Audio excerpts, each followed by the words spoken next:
Hello everyone. Today we are doing lesson 37. My holiness blesses the world. And let's see what we have here.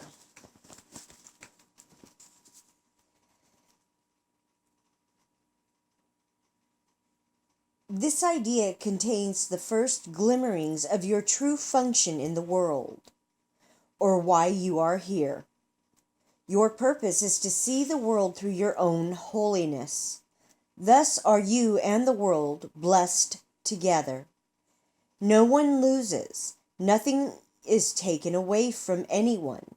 Everyone gains through your holy vision. It signifies the end of sacrifice because it offers everyone his full due.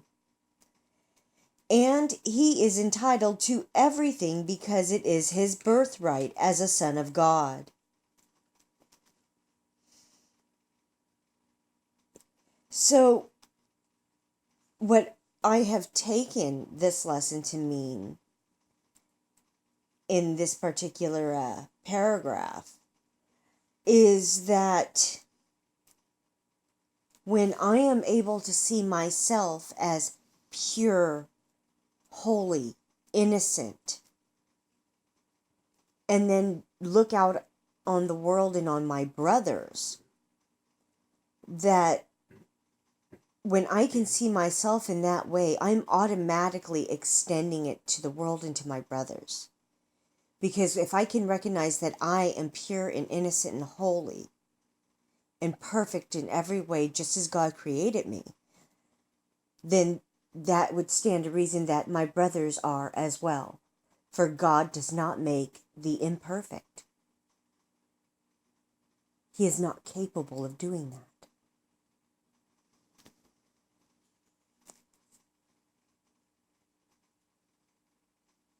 So, in that way, when we can see ourselves, we extend it to our brothers, seeing them as they truly are, irregardless if they see themselves that way. And it's in this way that we help to heal our brothers and heal the world around us. When we've healed ourselves to see ourselves as we truly are, we can't help but see the world around us the same way. The people around us. Alex. There is no other way in which the idea of sacrifice can be removed from the world's thinking. Any other way of seeing will inevitably demand payment of someone or something.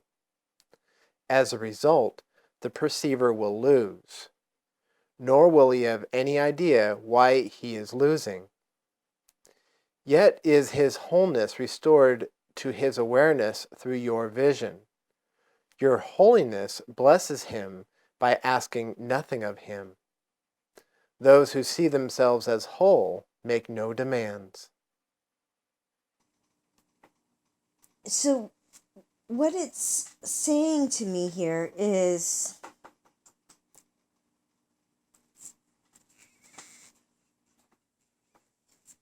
every time we think that we are having to sacrifice for ourselves to give to another,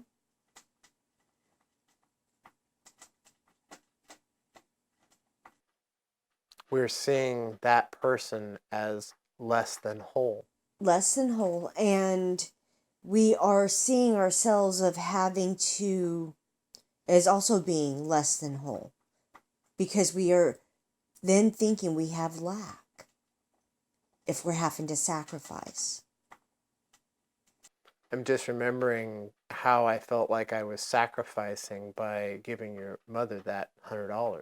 Mm-hmm. Yeah. That's what's coming up in my mind. Yeah, and it's not a sacrifice. It's not a sacrifice. Not at all. Because when I give to myself. Yeah, and when we give, we receive. Just like when I judge someone else, I may as well be judging myself. Exactly. In truth, you are judging yourself because you are judging them for what you believe about yourself. Right.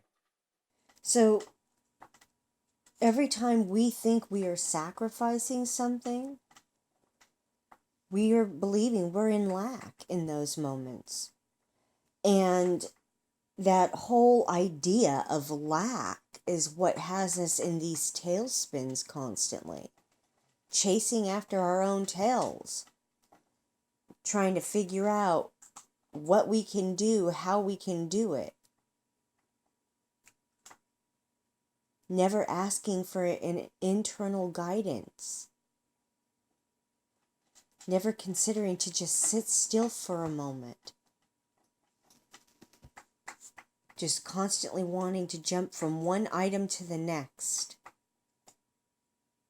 Unceasingly thinking you have to do something.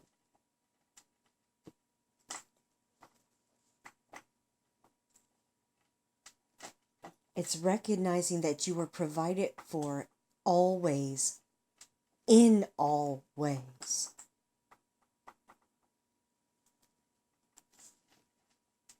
We're always provided for. Moving on. 3. Your holiness is the salvation of the world. It lets you teach the world that it is one with you, not by preaching to it, not by telling it anything, but merely by your quiet recognition that in your holiness are all things blessed along with you. And what I'm getting from that, folks, is it's sitting there quietly and just listening to your brother when they're pouring their heart out to you. It's not giving advice. It's not judging them in any way. It's just being there in the moment for them, with no thought of getting anything out of it.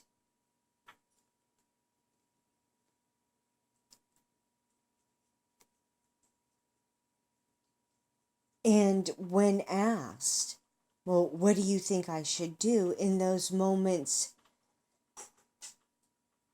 being completely honest that you don't know what it is they should do. Yet if you've had a similar experience, sharing your experience with them and what you found worked for you. Not suggesting that that's what they do, but giving them a different understanding and perspective to look at it. But it's just sitting there and recognizing that everyone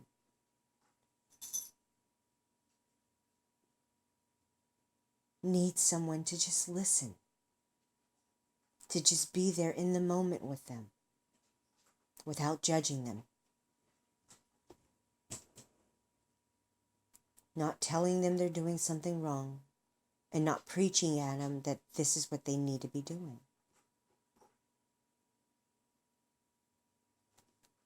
Alex.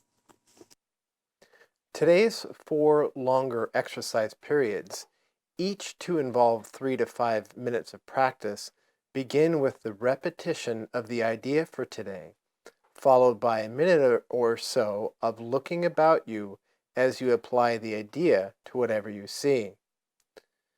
For example, my holiness blesses this chair. My holiness blesses that window. My holiness blesses this body. Then close your eyes and apply the idea to any person who occurs to you using his name and saying, my holiness blesses you, in his name. 5. You may continue the practice period with your eyes closed. You may open your eyes again and apply the idea for today to your outer world if you so desire. You may alternate between applying the idea to what you see around you and to those who are in your thoughts, or You may use any combination of these two phases of application that you prefer. The practice period should conclude with a repetition of the idea with your eyes closed, and another following immediately with your eyes open. So, as it's saying here, folks, start with your eyes open, then go closed, then go open again, then go closed. It's looking without, then looking within. Looking without, then looking within. Looking without, then looking within.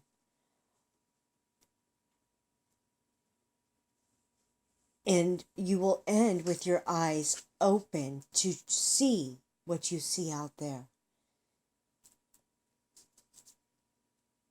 Alex. The shorter exercises consist of repeating the idea as often as you can.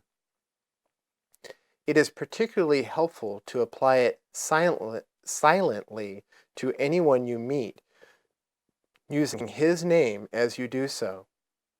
It is essential to use the idea of anyone if anyone seems to cause an adverse reaction to you. In you. Offer him the blessing of your holiness immediately, that you may keep it in your own awareness. Now what comes up for me in that last sentence is how in several places in ACIM it says in order to give something, you must have something.